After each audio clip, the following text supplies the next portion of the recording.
Ending off the prelims is what I would consider a borderline underrated fight, primarily because we don't know what to expect. Mounir Lazzez and Niklas Stolze, I mean, these are two guys that we've seen in just like high quality but minimum quantity fights, right? We talk about this Stolze, short notice fill-in for a Ramazan Amiev fight. I mean, of all guys to fight on short notice, my God, did he look pretty good for entering that one. And I mean, at the end of the first, he landed a massive knee. And I mean, if that fight was actually with maybe even a minute or two left, we could have seen a crazy upset in favor of Niklas. But the cool things about that fight, I mean, I really felt like he was struggling on the ground a little bit, especially with the wrestling of Emiev's. But what was cool is to see that he defended 8 of the 12 takedowns over the course of the whole fight. So as time went on, he got better at avoiding the ground. He's another kickboxer transitioning to MMA, and I mean, what a debut in the UFC to get. But I really like him in this fight. I just think that it's going to be one where the wrestling and the ground games and all those things are always going to plague him a bit. I think that guys who know him and are going to watch his tape are going to say, well, of all the areas to kind of take this guy out, this seems to be the most opportune, because when you look at Stolze's stand-up, I think it's actually pretty solid. Throws good body kicks. He's got great combos. And I think in this fight, he's going to push forward. He's going to be looking for those openings. And when you got a guy like Mounir Lazzez, I mean, talk about such a hit-or-miss 1-1 UFC record, right?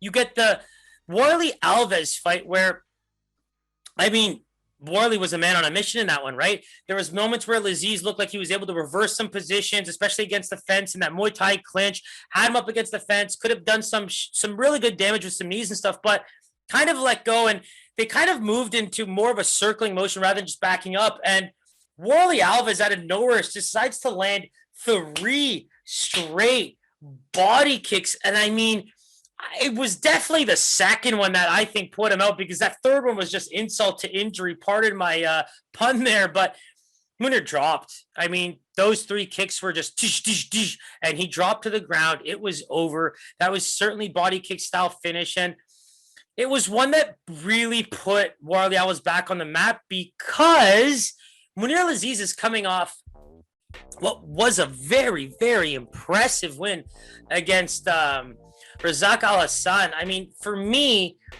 that was a fighter that always frustrated me, because he had such good potential as a stand-up fighter, despite it being fairly one-dimensional. But he really just got taken down so much in that fight. And to paint the picture of that, Mounir Lazzez is making his debut. And I mean, no one really was talking about him before this fight. Everybody was so high on Al Hassan, especially as a striker and as a guy who needed to improve his takedown defense and his get-ups to be able to keep the fight in the areas he needs to be. Spent a lot of the fight on the ground against the fence, working some of these grappling exchanges where he was unfortunately on the losing end. So Mounir Lazzez goes from upsetting a guy like, Al Hassan in his debut to basically getting triple kicked like a video game by, Warley Alves. And so when you talk about the areas to be able to analyze him, talk about paths to victory, right? I'm going to say the ground game is the way to go here. We've seen how well he can do against a guy like Al Hassan, who's another kickboxer style fighter. And frankly, we saw him against a BJJ turned striker, Warley Alves, and he ate 3 body shots to just put him out. And so protect the body. Find your range. Start to land some shots to set up your takedowns. I think that if he can get top position, being such a nice, long, heavy style fighter, the fact that Stolze has fought at lightweight before gives this fight a bit more substance in terms of, Mounir being a slightly bigger guy that can maybe have his way with him. Now, we flip the script a little bit, right? If I'm Stolze, I'm watching that Warley Alves fight and be like, I can do that. And it's true, right? I think that if he's able to avoid those clinch battles, and even if he gets in there to land some good knees to the body, some good uppercuts, elbows, he's got good Muay Thai, he's got good kickboxing, and, he was supposed to be a training partner imitating Alex Oliveira, Cowboy Oliveira, for Peter Sabata back in the day, and so that's the style that he brings, and I think this is the fight where we can see him have some real success if he doesn't get taken down or he doesn't find himself in those grinding areas against the fence. And so for me, I feel like I've convinced myself that both of these guys can win in such a specific way and that it's so close that either guy can win. I have no idea where to draw this line, but Similar to the last one where we saw the flip, let's go with Mounir Lazzez as a favorite.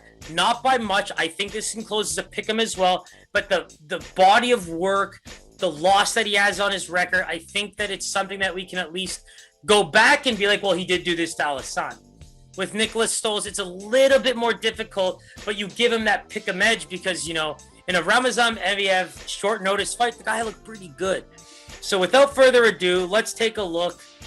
And I mean, I was right. It looks like they opened up as a borderline pick'em. You had the minus 120, minus 125 for Mounir Lazzez, plus 100, plus 105 for Niklas. But my word, has this shot in the other direction. Mounir Lazzez is on average a minus 200 to a minus 210 favorite, with Niklas coming in as about a plus 160 to a plus 170. I mean, I'm a little surprised by the line, but I also think that this is an opportunity for him to really showcase what he can do and prove that, you know, betting isn't anything to do with MMA. And I do think that Stolze has a lot better of an opportunity than this plus 170 line suggests. So do with that what you will.